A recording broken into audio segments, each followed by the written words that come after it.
So this is Tongsui sweet soup. It's basically a cultural institution here in Guangdong. It's a combination of a snack, a small meal, a refreshment, a drink, and finally a dessert. It can be a treat that you enjoy on your way back from school or a little pick-me-up you have during the long working hours at the office or a quick nourishment you grab late in the evening.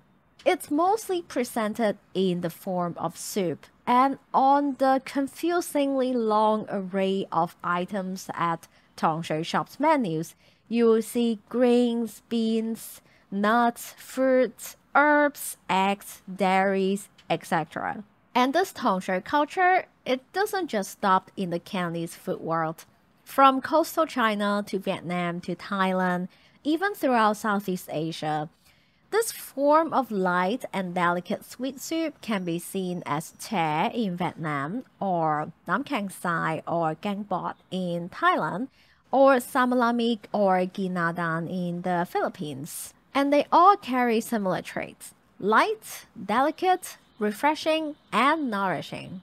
That said, in my personal experience, I've met some numbers of Westerners that haven't really quite gotten the idea of Tang Shui.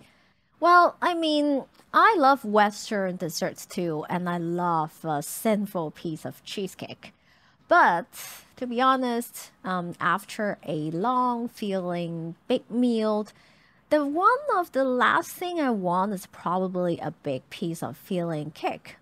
On the other hand, a small bowl of light sweet soup is what I personally prefer. So today we want to show you three classic Cantonese Tong Sui sweet soups. First, a home-style sweet potato and ginger soup. Second, a smooth red bean soup. And lastly, a sweet water chestnut egg drop drink to round things out.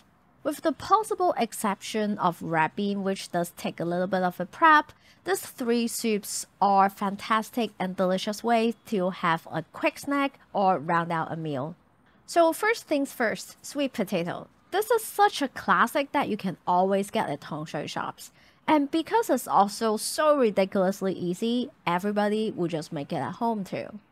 So here we have two medium-sized sweet potato, about 250 grams, and we'll be looking for about 200 grams-ish after peeling, 100 gram per serving. So just peel it like this, basically peel till you reveal the slightly deeper color flush for a better texture. After peeling, cut off both ends and then with a cut and crack motion, break it into about 1-inch chunks, then set aside. Next, we can start cooking. To a dry pot without any water or oil, toast a 1-inch knob of smashed ginger for about a minute. Then toss in the sweet potato chunks, give it a quick toast together with the ginger, about 2 minutes. Then add in 3 cups water, cover, bring it to a boil, and turn the heat to the lowest once it's boiling. Let it cook for 20 minutes, and 20 minutes later, come back and check the doneness of the sweet potato. Just take one piece. When you can easily break it up with a chopstick, then it means it's done. Before seasoning, a quick note on sugar.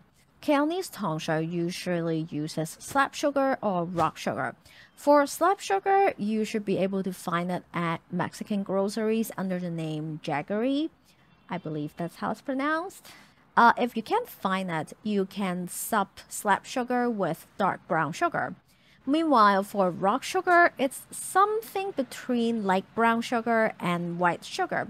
So you can sub it with light brown sugar or use white granulated sugar if you don't want to affect the color. So back to our soup. Just toss in 20 grams of dark brown sugar, gently stir to dissolve, and now your sweet potato Tong Sui is done. In colder days, I also like to toss in a small bag of smooth spice for a warmer flavor, and I've really been enjoying that. Alright, with the easiest one sorted, let's move on to the one that needs a little bit more prep, red bean soup. So red bean soup is something that you can see around Yangtze River Delta or even further in Korea and Japan. But what makes this one so uniquely Cantonese is the use of dry tangerine peel and that deep citrusy afternote that it gives. So to make red bean soup, you need red beans. Here's 100 grams red bean for 2 servings. First, give it a rinse and soak it for 12 or even 24 hours. Because red bean is such a pain to cook, now after soaking, we'll strain it and put it in the freezer and let it turn into freezing beans. The reason I do this is that after the water within the beans turn into ice, it will be volumized and expands the inside of the beans, which will shorten the cooking time. And of course, you can always just soak more beans, keep it in a bag and freeze it and use it whenever you need. After the beans are frozen, take it out and dump in some hot water to thaw. In the meantime, we can quickly prep our aged tangerine peel. This is a piece of 5-gram peel. Soak it in cool water for half an hour. Then take a paring knife and scrape off the white pith so that it wouldn't impart bitterness to the soup. And next, finely mince it and set aside. Now we can start cooking. To a big pot, add in 5 cups water together with the tangerine peels and bring it to a boil. Once it's at a boil, add in the beans. When it's back to a boil, turn the heat to medium-low, skim if you want. Then crack the lid like this to prevent overflowing and let it cook for 1 hour first. 1 hour later, come back and check on it. The beans should be broken down relatively well. Now shut off the heat, take out some beans with a mesh, and we'll mash it for a smoother texture.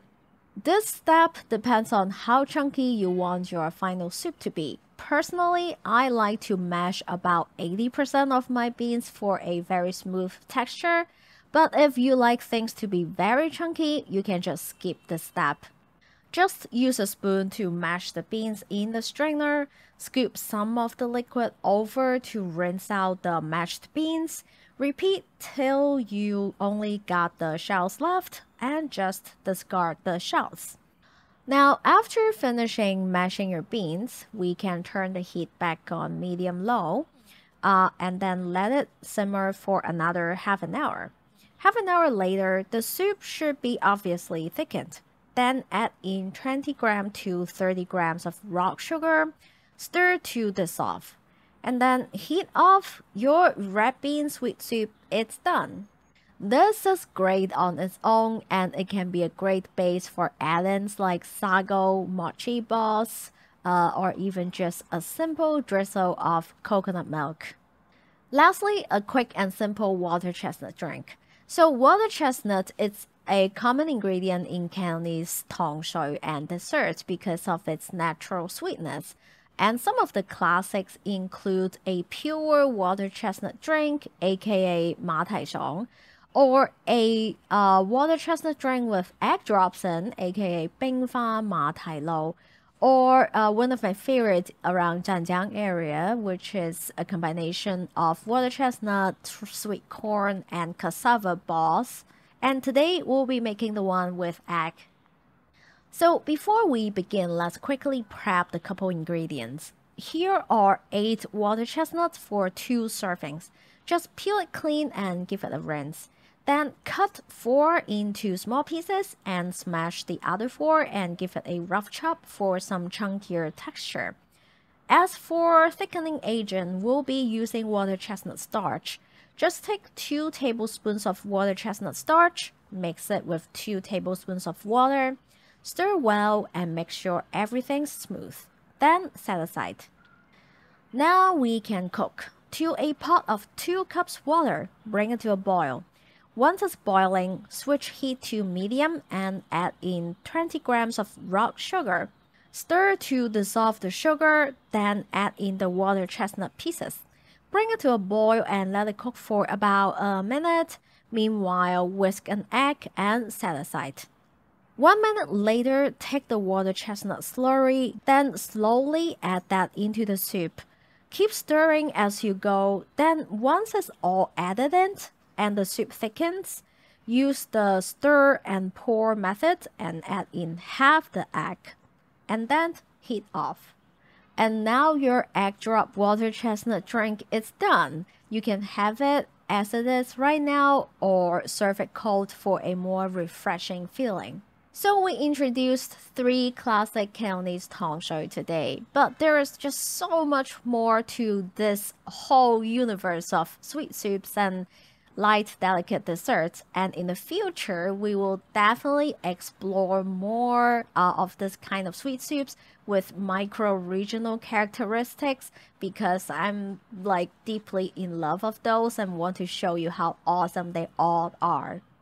So right, check out the recipe in the description box. A big thank you for everyone that's supporting us on Patreon, and of course subscribe for more Chinese cooking videos.